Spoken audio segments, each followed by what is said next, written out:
And cut. No, I'm just joking. Thanks for being on time. Okay, couple of short announcement, housekeeping things just to go over with you all. Observation hours and placements and midterm stuff, let's just refresh our brains. We have placements for you. We will see them tonight after 7, but I think I can pull them up now. Yeah. Most of you are going to the same places, so that makes carpooling a little bit easier if you have similar schedules. So if you would like to write that down somewhere or just make a mental note, this will also be on Blackboard as soon as class is done so that you can see.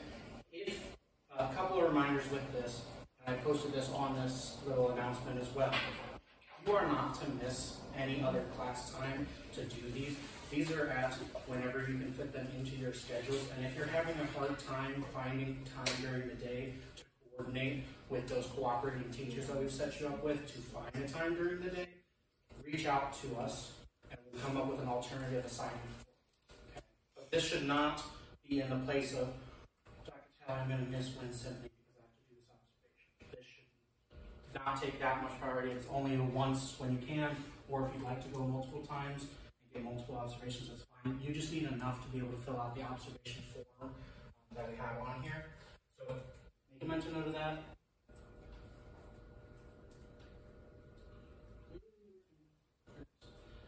Just to go back over this form, this is what we're going to use for your midterm. So this observation hour is due by our class time in week 8, March 5th, so 3 weeks from today. This needs to be turned in on, I'll put something on Blackboard so that you can turn it into whenever you're done. If you go next week and you get it done, you're done with your midterm. If you wait until Monday, the day before class, before it's due to go, as long as you turn it in by class time Tuesday, it's turned in on time. Okay. And definitely apply the concepts that we've talked about so far and that we will talk about in the next couple of weeks as you're watching your observations. Questions should be pretty standard. Any questions on observation hours, placement, stuff? If something comes up that you couldn't think of right now, email us. Yeah. Enough that you feel comfortable filling out. So, and if you want to break it up into multiple days, go 1 day for 3 hours, whatever fits in your schedule best, it's fine. If you go 30 minutes, 5 days in a row, as long as you feel comfortable answering these questions to the best of your ability, I don't care about the actual physical hours. Good question. Any others? Sweet.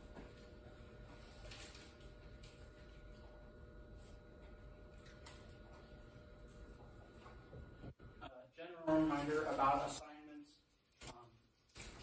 We didn't have one last week. Gave you a little bit of a break there. We will have one tonight based off of the activity that we're going to do. Make sure that that ideally gets submitted by next week. The due date on Blackboard will be for next week. Makes it easier for me to grade and keep up with things. However, you have until our next portfolio check, which I think is week 7.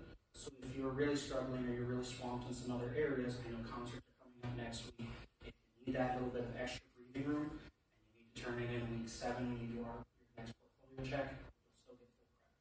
Okay, but just be aware of those things. Don't fall behind. And if you're struggling, let us know. I think we added last week. I just want to make sure that I say it again. We'd like on those portfolios for week 7 to add the PDFs for the lectures. All of them should be on Blackboard in the folders for every week.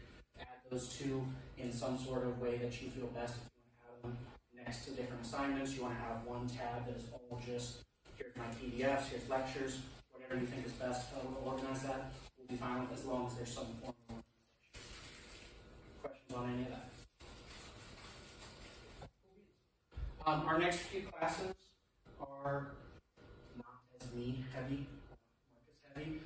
We'll definitely still be here, but we're going to have some guests coming in. I think next week we have a guest from the Patton College of Education, if I remember right. And I know that there's a concert happening as well. You may or may not get out early. Cannot promise you anything. Going to be kind.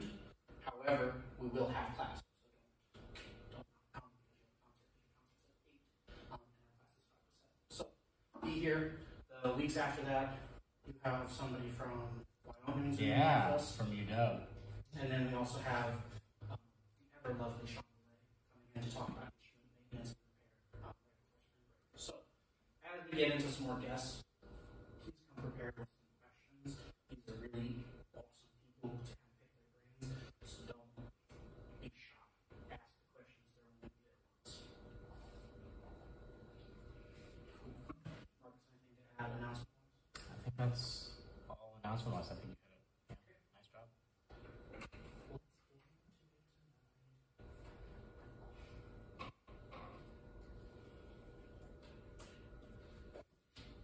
We're going to talk about socioeconomic status and how this kind of manifests in our classrooms. Please feel free to take notes wherever you feel appropriate. We'll kind of open here just because I think this is a topic that I think is hard to talk about because it can be personal in a lot of ways, depending on your kind of experience with it. So, just in a moment, I'll have you kind of share with whoever you're sitting next to your personal experience with your SES growing up. Share as little or as much as you would like. In the spirit of being vulnerable, I figured I'd go first. So, kind of some of my personal growing up, and I'll keep it brief. Didn't grow up well as far as socioeconomic status went. My dad struggled to keep a lot of jobs, partially because he never went to college, so he was working minimum wage jobs.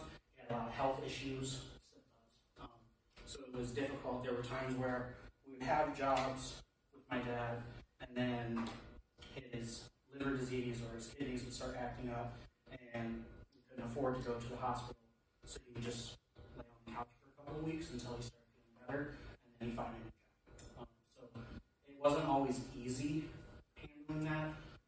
I will say my mom definitely helped supplement that a lot of the times. I probably wasn't always super grateful of that as a child, but I am now. So there was a lot of times where we struggled, and it could have impacted my education more, I think, but it didn't. And I'm not going to sit here and tell you that it's because I was better or I had an easier time than somebody else or that I had a worse time than somebody else. It just was my situation. One of the more striking ones that's been sitting with me a lot recently has been kind of how this manifested back into my actual, how did I show up to school the next day after this kind of event.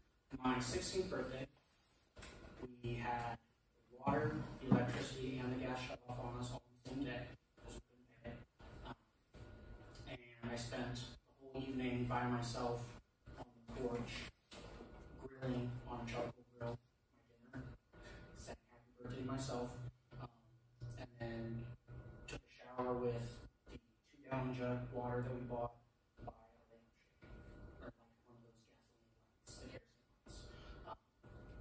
And then I went to school. I went to bed at 8 o'clock because it was dark and that was the only thing to do. And I went to school the next day. I tutored. I went to band after school.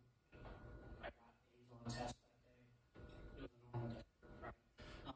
And I say all of that not necessarily to go boo-hoo me, pity me, or God, look how far I've come. That's for my own kind of self-gratification to look at.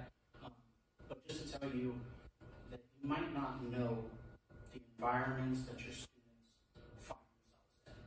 And what we can control is the environments that we create for our students within our classroom environments. And our classroom environments, typically in our world, are a little bit more expansive than just you're in this classroom for 45 minutes and you switch periods. Where they're after school, where they're before school, maybe for a jazz band rehearsal, or kids just wander into your band room and they go, do you have anything to eat, right? So there's a lot of ways that you might not know that situation is happening at home, but if a kid comes in and says certain things, you might be able to get tipped off of, oh, they might not have the ability. And then sometimes you'll know, because kids will tell you, or parents will tell you. So that's kind of my personal experience. There were a lot of positives. friends after about 7th grade. I was out of 361 people in my graduating class. I was 14th as far as academics went. Lots of scholarships to come to college. I'm the first person I think in my family to get a master's at the moment. So my story is not a sad story. It's just my story. So I'd like you to take in that same spirit. Be as open as you would like, just with the person next to you, or Caleb, if you want to jump over with this group here. Just kind of share what impact your growing up socioeconomically might have had. And you might have had an easier time than I did, you might have had a worse time than I did, or a similar time.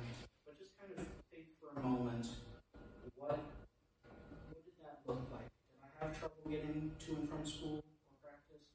Was I not able to afford an instrument? However you would like to kind of go through that. Take about 3 minutes, share with each other, and then we'll share as a big group with everybody's split.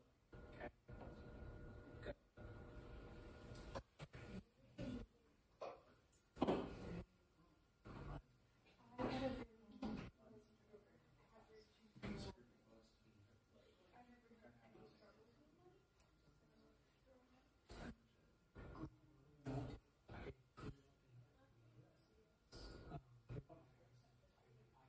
Good.